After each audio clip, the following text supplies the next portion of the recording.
Hi everyone, I'm Megan Carter, Media Specialist for NASA's Space Launch System rocket.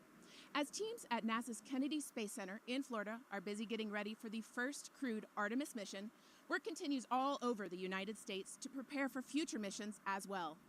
One of those locations is right here in beautiful Promontory, Utah, at the Northrop Grumman facility, where I'm coming to you live today. Our partners here at Northrop Grumman have been working to develop a more efficient, lower-cost commercial solution for the boosters for the Space Launch System. As you can see, it is a beautiful day here in Utah, and we are actually just a few minutes away from a hot fire for the demonstration Motor 1 test. The booster motor for today's hot fire is actually locked up on that hill in the test stand right behind me, and it's just about ready to be fired up. The boosters for NASA's moon rocket are the largest, most powerful that have ever been built for flight, and there are two boosters that flank either side of the rocket and together produce millions of pounds of thrust at launch. Today, we will get to witness the power of just one of those boosters. But before we kick this off, we're actually going to turn it over to Alyssa Lee in Huntsville, Alabama at Marshall Space Flight Center to learn a little bit more about what we're going to be seeing today. I am very excited to be here at NASA's Marshall Space Flight Center with a resident SLS and booster expert. Joining me today is Julia Cotobande, the Deputy Manager for the SLS Booster Element Office. Thank you so much for joining me, Julia. We are less than a year away from the launch of Artemis II, which will see SLS and NASA's Orion spacecraft on the first crewed mission for the Artemis campaign. So, would you be able to give us a little quick update on the progress for Artemis II? Yeah, so Artemis II is currently being stacked at the Vehicle Assembly Building at Kennedy Space Center in Florida. So the twin solid rocket boosters have already been stacked, and the core stage with its 4 RS-25 engines has also been mated to the boosters. We have the Orion stage adapter here at Marshall Space Flight Center ready to ship and be integrated with the vehicle as well. Orion is currently being processed at KSC in the multi-payload processing facility. It's getting its propellants, its consumables, and the launch abort system, and once that's complete, it'll be ready to be delivered to the Vehicle Assembly Building to be stacked onto the SLS rocket as well. Wow, that's so exciting. It's going to be here before we know it.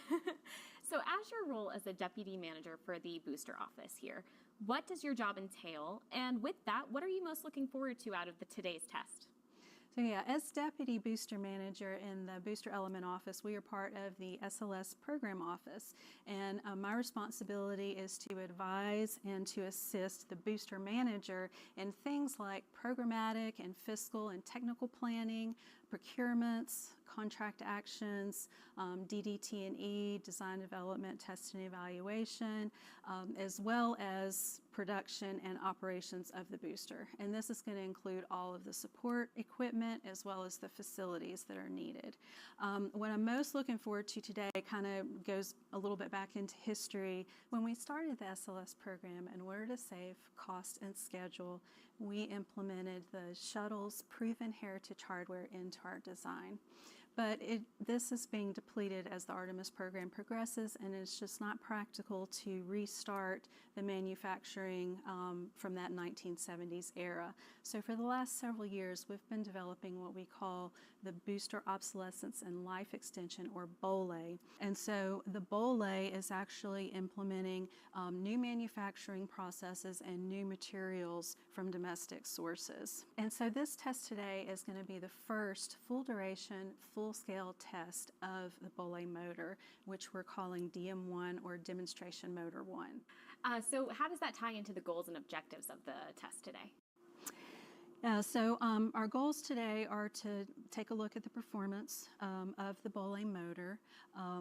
We are going to be looking at things like the ballistics performance, so the pressure and the thrust versus time, the burn rate of the motor, the pressure drop, the ignition characteristics. We're going to be taking a look at the performance of the internal insulation of the motor, in the case acreage and dome areas. We also have a new carbon fiber composite case, which will be taking a look at its performance during the test, as well as the joints and the seals. We'll be taking a look at our nozzle ablative performance and the electronic thrust vector controls vectoring of that nozzle. And one of the other things that we're demonstrating with the BOLE DM1 today is that we're able to produce that next generation motor that is high performing, addresses our obsolescence issues, and does it more efficiently and at a reduced cost, which we are realizing a 25% reduction in cost. But going forward, any SLS booster or commercial solid rocket booster is going to need this next generation design because of the obsolescence issues. Great, thank you, Julia. That was very enlightening, and I am so pumped to see this thing fire.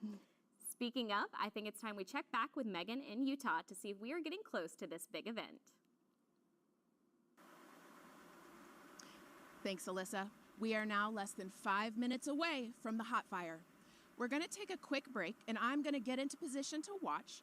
When we come back after the test, we'll actually be answering a few of your questions that were submitted in the chat. But for now, let's get ready to fire this booster up. Just before the test, you are going to hear a countdown from the test conductor, followed by the 2-minute booster firing. Enjoy. We'll see you back here shortly. This is the test conductor. Report system status. Support systems are go for static test. Low-speed systems are go. High-speed systems are go. Ultrasonic data systems are go. TVC systems are go. High-speed video systems are go. Motor temperatures are go. We are go for BOLE DM1 static test.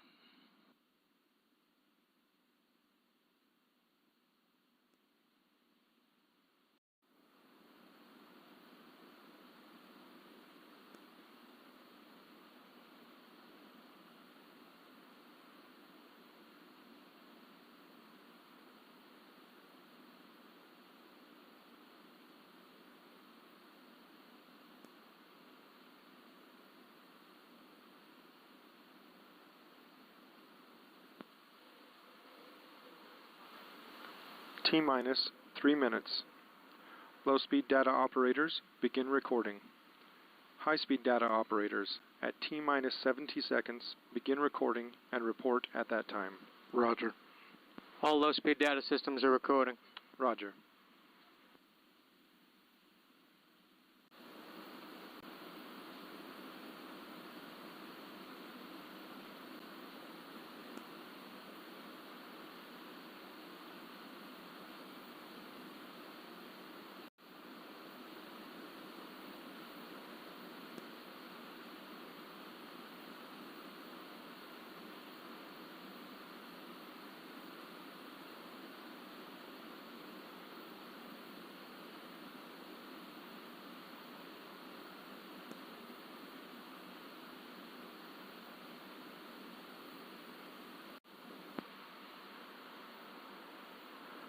T-minus 2 minutes.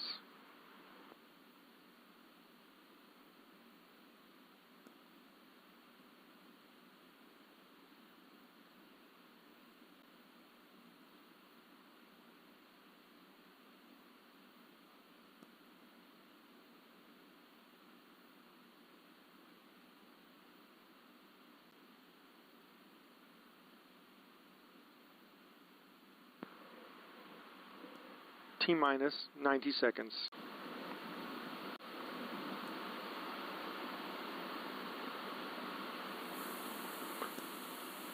T-minus 80 seconds. Test control coordinator, stand by to commit the motor. Standing by. T-minus 70 seconds. Commit the motor. The motor is committed.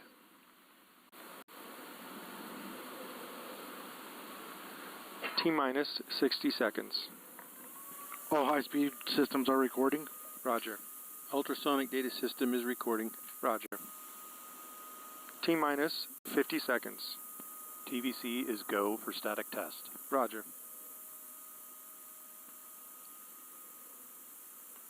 T-minus 40 seconds.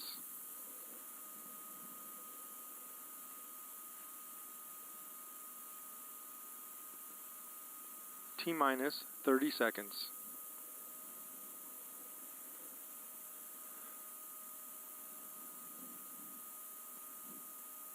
T minus 20 seconds. T minus 15 seconds. T minus 10, 9, 8, 7, 6, 5, 4, 3, 2, 1, fire. T plus 5 seconds. T plus 10 seconds.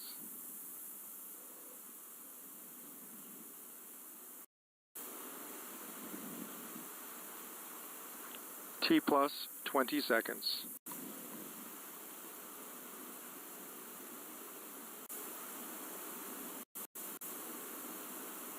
T plus 30 seconds.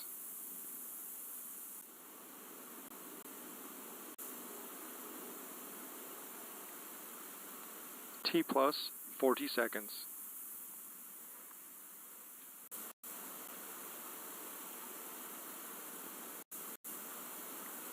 T plus 50 seconds.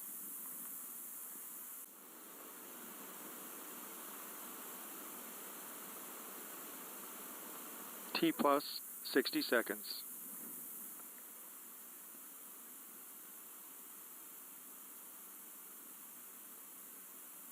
T plus 70 seconds.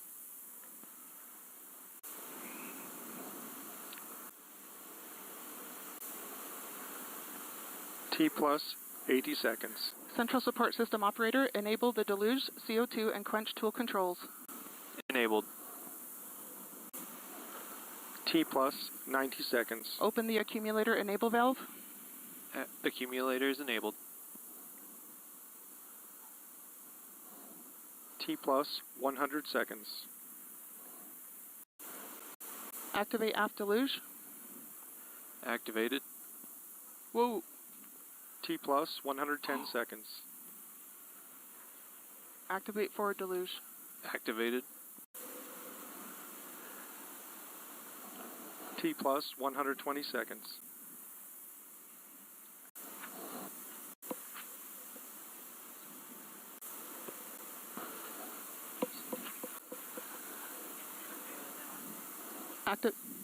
Activate head end CO2.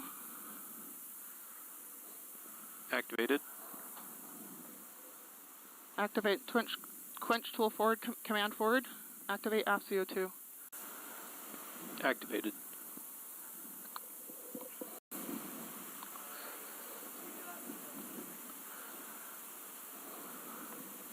TVC power is disabled.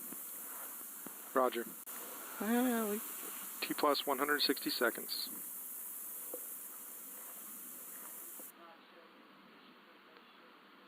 T plus 170 seconds. High-speed data operators, stand by.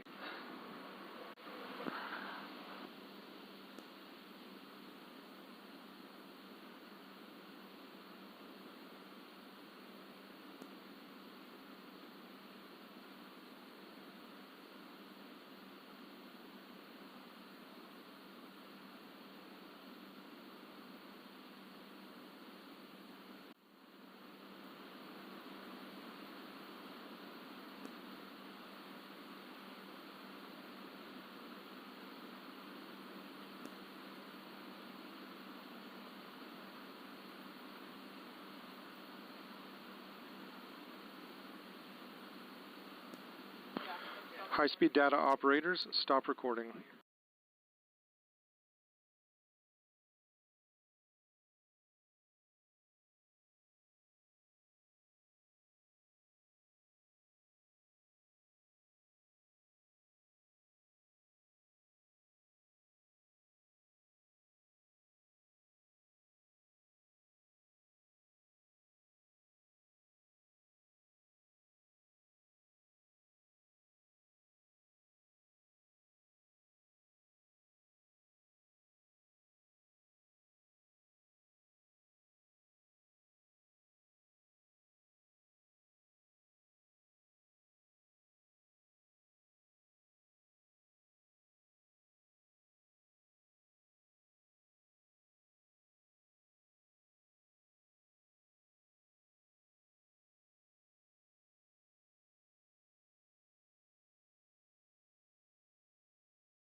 And we're back. In case you missed us before the test, I am live here at the Northrop Grumman test facility in Utah, where we just watched an incredible 2-minute test fire of a solid rocket booster motor for NASA's Space Launch System rocket.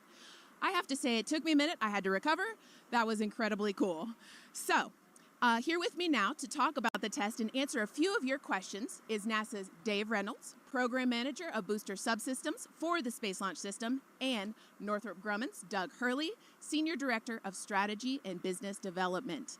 Gentlemen, thank you for joining me, especially so quick after the test. That was fantastic. This first question is going to be for you. Obviously, we just witnessed something very cool, and that was the first time it had ever been fired up. Can you tell us a little bit about what we just saw, and did you consider it, was it exactly what you wanted it to be? Sure. Yeah, thanks for having me on and having an opportunity to talk about something that I've been really excited about for a long time. So what we just watched was the most powerful man-rated rocket motor ever tested. It's absolutely amazing what we just watched. A rocket motor putting out almost 4 million pounds of thrust. You can see from the side of the mountain up there, it's still feeling the effects of that test. Yeah, this test is a brand new booster from tip to tail. There are so many things that are different about this booster. It actually has very little relationship to the current boosters that are flying on the Artemis 2 mission that's coming up. And so we were expecting to learn a lot of things, and I guarantee that we're going to spend the next 6 months digging through all of that data and finding out what we need to do. Now, we push the margins on almost every material that we have, and that, I would suspect, is probably one of the first things that we are going to learn, is how close did we come to the edge of those margins. And if we did get too close to the edge that we're not comfortable, we've got other plans in place to move forward and build another motor that can teach us the things that we needed to learn from. Fantastic, thank you. So Doug, I was actually able to tour a little bit of the facility yesterday, saw a lot of amazing things. One of our viewers is actually asking, what specifically does Northrop Grumman build and test here that's related for the Space Launch System?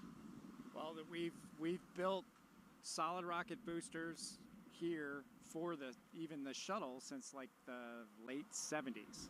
So we've been building shuttle heritage, and then of course we transitioned to SLS several years ago, and we've repurposed 8 sets of shuttle boosters that are going to go on SLS.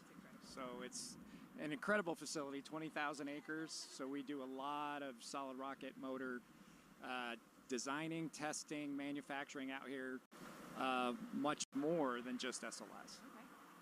Fantastic, thank you. So you mentioned a lot of the data that you're going to be studying. One viewer has actually asked, how do you monitor the test? Specifically in the chat, they're wondering about mirrors that are observed to use to observe the plume. Yeah, so right behind the motor, right before you see it fire, there's actually a stand that has a mirror in it. Now, obviously, we want to understand how that flame front starts from the beginning of the motor and travels down, and there's no good way to put a camera that's going to survive that test. So what we do is have a giant mirror that sits behind the stand and point a camera at it so that we can see right up the bore of the motor. That tells us 2 things. First of all, we have a plug that allows us to, first of all, keep the bugs and the dirt out, but also to build up the pressure a little bit before it bursts. So that camera watches to see how that plug is going to break up. But then when that thing breaks up, you can start to see the flame front come down. Now, the mirror doesn't last very long. Once again, pointing to the mountainside, we're going to find it probably tomorrow because it's probably halfway up the mountain. That's just what we expect every single time. But it is one way that we're able to characterize the flame front and how that plug breaks up. Makes sense. All right, back to you talking about all that power, the propellant. One viewer is asking, what kind of fuel will be used?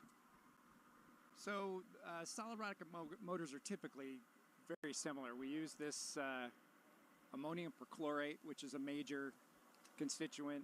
We've got aluminum, we've got binders, we have oxidizers. So it's, and when it actually cures in the motor, it almost is like a pencil eraser type feel. I don't know, Dave, I mean, it's really interesting. It burns from the top down, and as we said, almost 4 million pounds of thrust out of this particular engine. I felt that power. Yeah. It was more than I was expecting. I wasn't expecting that at all. It was incredible. All right, so one more question. You mentioned that there are a lot of different things between the current boosters for SLS and the ones we just witnessed. One of those is actually the color. Our current ones are obviously white. This one was black. Does that hold any significance? So it does. The current boosters that we're flying with right now are mostly metallic. They were repurposed shuttle hardware, but we only have a limited supply of that.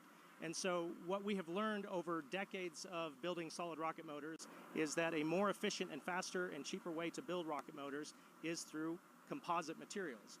What we used on this rocket was a carbon fiber filament that we wound around a mandrel, and that's why you see it being a different color.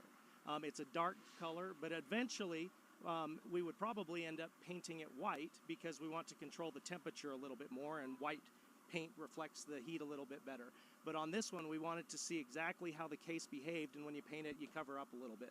And so because this is a development motor, and meaning we want to get as much data as we possibly can, that was one reason that we decided to leave it unpainted so that we can have better observation of the case. But composites are the modern way of building rocket motors, and we're advancing in that direction. Okay. Perfect. All right. Well, that looks like all the time that we actually have here. Any last thoughts? Everybody good? Wonderful. It was an amazing test. It was an amazing test. All right. Anything else from you? No, all right. Just glad we had such a great team and crowd here to witness this first test, and it'd be great to see this thing fly sometime soon. Absolutely. All right. Great. What was the question from off the viewer? Yes. Absolutely. All right, so these are very special to the SLS and for the Space Launch System rocket. We can't wait to see these fly, and we are so excited that you were able to join us here today. A big thank you to you. A big thank you to Julia and Alyssa for joining us as well. Thank you for tuning in. If you'd like to rewatch the test, be sure to head over to NASA's Marshall YouTube channel. Be sure to also follow our NASA Artemis accounts and Marshall social media accounts for all your SLS-related news. And we can't wait to see you for the launch of Artemis 2, the first crewed mission to the moon in over 50 years. Enjoy, and we'll see you soon. Thank you.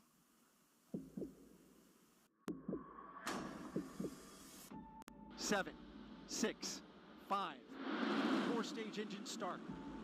3, 2, 1.